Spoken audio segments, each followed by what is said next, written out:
Before we start, tell me, where are you watching from?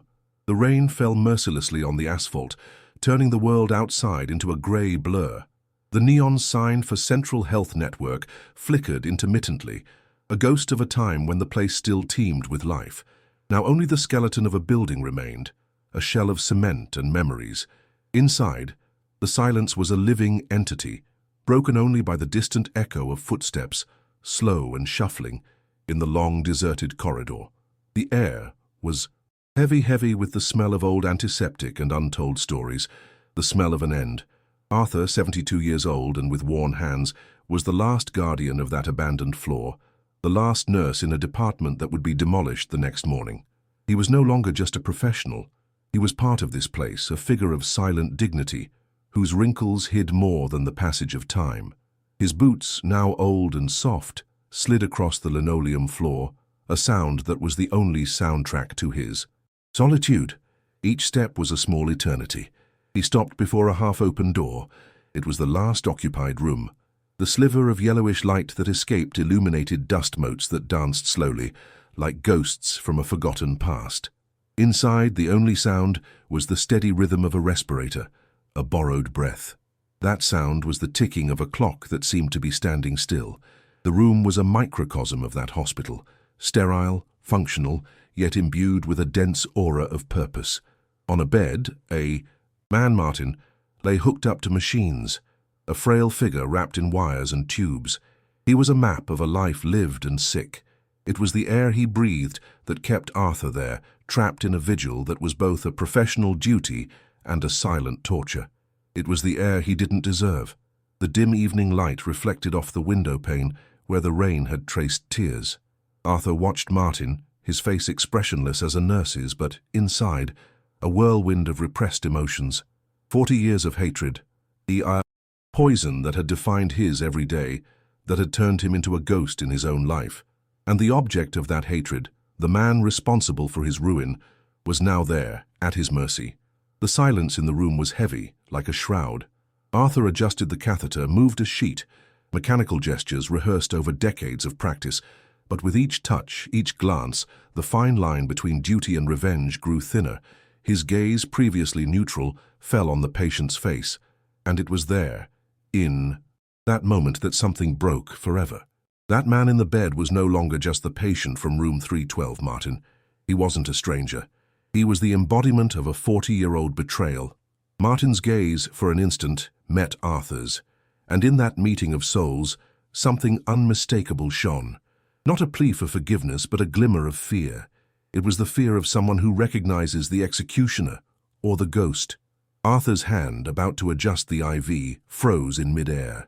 The smell of hand sanitizer, once a routine detail, suddenly filled his nostrils, reminding him of a different hospital, a different time, a time when he was a different man, before his future was ripped away. The silence in the room was broken only by the monotonous hiss of the respirator, a sound that now seemed like a timer, marking every second of a confrontation he'd spent his entire life imagining. And now, here he was, not in a courtroom, not on a dark street, but in a hospital room with a helpless man. Martin, with an almost imperceptible effort, moved his head. His dry lips trembled. Arthur leaned forward, his professional mask falling, revealing the raw expression of hatred held for 4 decades. The distance between them, less than a meter, seemed an unbridgeable chasm. Martin's voice was a hoarse whisper, barely audible, but it echoed like thunder in Arthur's chest. They always knew. The sentence was a riddle, but the name he spoke next, a name Arthur thought he would never hear again, erased any doubt. They always knew. Arthur. The name whispered was like the stab of a rusty knife. Arthur felt his heart hammer in his chest. The venom of hatred, which he thought he had controlled, now rose bitterly in his throat. He let out a sigh, more in pain than anger. The man he hated, the man responsible for his misfortune, was about to die. And this brought him no joy, only an even greater emptiness. The air in the room seemed to have thickened. Time froze, suspended between past and present. It was Arthur's last chance for revenge, but the scene, the frail man on the bed, didn't bring the triumph he'd hoped for. The pain of the past was as fresh as the pain of the present. He recoiled, as if facing an invisible wall. What had been a duty, a responsibility to care, now became a moral battle. He was there to save a life, but that life belonged to a man who had destroyed his own, and the question that had haunted him for 40 years, about that day in court, was now before him, in Martin's dying eyes. Martin's name, the name he whispered, echoed in Arthur's mind as if trapped in an echo chamber. Arthur. 40 years of silence, a lifetime spent trying to forget, and now the memory was returning, full force, in the last place he imagined it would find his past. The mask of a nurse, of a stoic professional, shattered, revealing the fury and resentment he'd kept hidden. He pushed himself away from the bed, his back against the cold bedroom wall, his eyes closed. He couldn't look at that man's face, the face that had haunted his nightmares for decades. He tried to rationalize, tried to remember protocol, duty, but the memories were like shards of glass, cutting through his reason. The sound of the respirator mingled with the sound of a gavel hitting a courtroom table. The smell of antiseptic mingled with the paper and ink of old documents. A phrase repeated 40 years ago by Martin echoed in his mind. "There's nothing I can do, Arthur. It's what's best for everyone." The voice was that of a younger man, a friend, a confidant. But that voice broke a promise and a lifetime. Arthur shook his head, as if he could push the memory away, but it persisted. The pain was as real as Martin's breathing on the machine next to him. He opened his eyes and saw on the nightstand a small upside-down photo frame. Curiosity, or perhaps a desire for confrontation, drove him closer. He picked it up, his hands trembling. He turned the photo over and saw a family, a smiling young woman and a baby. The woman held the baby tenderly and looked at the man who took the photo with a look of pure adoration. The image was a mirror. In an instant, Arthur saw the photo he himself had kept for years, a photo of his family, disintegrated by a lie in court. And for a split second, the fury was replaced by emptiness, a recognition that the family in Martin's photo might also have been victims of something they couldn't control. Maybe Martin wasn't just the villain, but a victim too. He put the photo back in place, face down. He felt the weight of what he had held for so long and wondered what to do with the only chance he had for revenge. Would he let the past destroy the present? Or would he let the man die without him knowing how close revenge had come? The dilemma was silent and brutal. Silence was the only answer he had. Arthur remained motionless, his gaze fixed on the respirator. The air came in and out, in and out. He thought of his own breath, which he had held for decades, heavy with the smoke of a hatred that had never dissipated. He knew Martin's time was running out. The doctor had told him it would be a matter of hours. Hours. That was all he had left to decide whether to let revenge be a relief or a new curse. He approached the bed again, no longer as a nurse, but as a judge. His voice, which had been slow and monotonous for years, now sounded strange to his own ears. "Do you remember what you did, Martin? Do you remember the court?" Arthur's voice was a whisper, but each word was a stone thrown into still water, creating ripples that threatened the silence of the room. Martin didn't answer, but his eyes for an instant seemed clearer, more alive. A tear fell from his eye, a slow rivulet down his wrinkled face. The tear seemed to carry the weight of a secret, of a guilt he'd held for as long. As Arthur had held his hatred. "Do you remember how easy it was for you to lie?" Arthur continued, his voice rising, the tremor almost imperceptible. "You swore to tell the truth, and then you said I knew nothing, that the money was mine, that it was my idea. And why? Because he promised you a position? A promotion that never came?" Arthur's words were more than questions. They were accusations he had been rehearsing in his mind for 40 years. He pulled a small object from the pocket of his robe, a yellowed photograph. In it, a younger Arthur, in a suit with a wide smile, stood beside his wife, a radiant woman with eyes full of life. "Look at her, Martin. Look at my wife. What do you think happened to her after we lost everything, after we were humiliated? She's gone, Martin. I lost her, and I lost her because of you." Martin closed his eyes. Another tear, faster this time, fell from his eye. Arthur saw Martin's lip tremble, as if struggling with what he wanted to say. The air in. The room was almost unbearable, thick with pain and regret. Arthur, however, didn't stop. He knew he needed to get to the end of this story, not for Martin, but for himself. "And our project? Our life project? What has it become?" he asked. The Aurora. Do you remember, Martin? The plan to build a nurses' cooperative. We worked so hard, believed so much, and you threw it all away. The trust, the friendship. Arthur looked at his hand, the wrinkles like maps of a life unlived. He saw his reflection on the monitor screen and saw an old man who had become a shell of the man he once was. The conversation, which had been one-sided, suddenly became a dialogue of silences. Martin listened the entire time, his eyelids heavy but not completely closed. Arthur, in his fury, didn't realize that his revenge was turning into a journey. Suddenly, Martin opened his eyes. He looked at Arthur, not with fear but with an expression of unbearable pain. His dry lips parted, and he whispered a single word, a confession Arthur had waited his entire life for. "I'm sorry."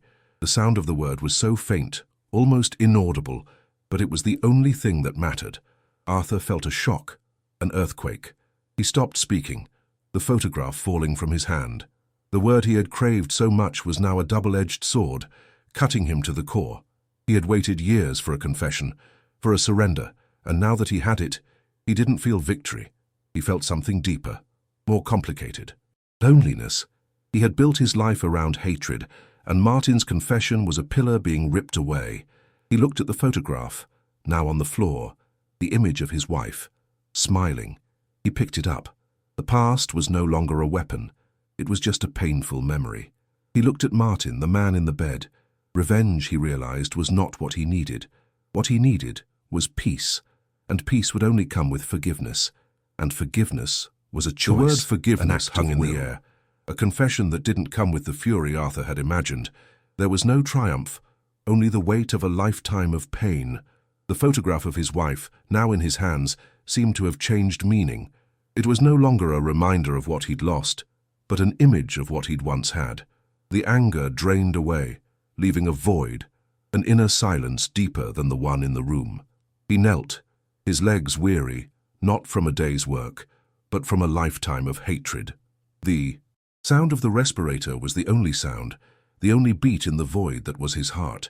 He looked at Martin no longer as an enemy, but as a frail man on the brink of death. The revenge he had imagined for so long now seemed a worthless prize. Arthur took Martin's hand, their wrinkled hands touching. The contact was electric.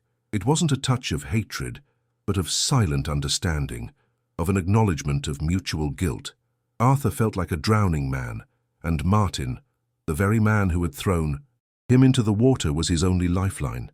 Martin opened his eyes, and the look, once one of fear, was now one of relief. It was the expression of a man who had finally confessed a secret that had haunted him. He didn't need forgiveness, but he needed the confession. He apologized not to Arthur for him, but to himself, and in that gesture, Arthur saw a glimpse of humanity he had never seen before. Arthur's tear slowly ran down his cheek. It wasn't a tear of anger, but of mourning. Mourning what? He'd lost, mourning the man he'd become, mourning the life they could have had. He finally surrendered. That moment wasn't about Martin, but about himself. It was about his freedom. The respirator continued its steady rhythm, a soundtrack to the silence that settled between the two men. There was nothing more to be said. The past had finally become what it should have been for 40 years, a memory, and the future was finally a blank canvas. Arthur squeezed Martin's hand lightly, a gesture of farewell, of acceptance, of a silent goodbye. It was his way of saying he forgave him, not so Martin could find peace, but so he could. The air in the room felt lighter. The weight he'd carried for years was now dissipating like morning mist. His shoulders felt lighter, his breathing softer, his soul more at peace than it had ever been. He was finally free. The sun, for the first time in days, tried to break through the clouds, painting the sky a pale, tired blue. The sound of the rain outside had stopped. The silence, once heavy with the history of pain, was now only peace. Arthur stood, but he no longer felt the same. It wasn't just his posture that had changed, but something deeper. He had released what had held him back for 40 years. He released Martin's hand, who seemed lighter, more at peace. Arthur did what a nurse should do. He turned off the monitor, turned off the respirator. The room, once a prison of pain and resentment, was now just an empty room. Martin's body, once the source of his pain, was now just a body. And Arthur, once a ghost, was finally a man. He turned and walked toward the door. He didn't look back. There was no need anymore. He didn't need revenge. He didn't need forgiveness. He didn't need anything. He felt a sense of freedom he'd never felt before. The feeling that the future was no longer a reflection of the past, but a blank slate. He stepped out into the quiet hallway, the soft morning light streaming through the windows. The hallway was no longer a dark tunnel of memories, but a passageway to a new beginning. He felt the cool morning air on his face, a breath so different from the antiseptic smell of the hospital. It was the smell of life. Arthur stopped in the middle of the hallway. He looked at the St. Jude Thaddeus sign through the window. The sign no longer flickered, no longer a spectre from a time that no longer existed. It was just a sign. He felt peace, the deep peace that only comes with forgiveness, the forgiveness he gave himself. He whispered to himself, the words mingling with the echo of the empty hallway, a farewell, a goodbye, a promise. Now finally I can go home. He turned and walked away, no longer a nurse, no longer a ghost, but a man who was finally free. If this story touched you, share it with someone who needs to hear it today.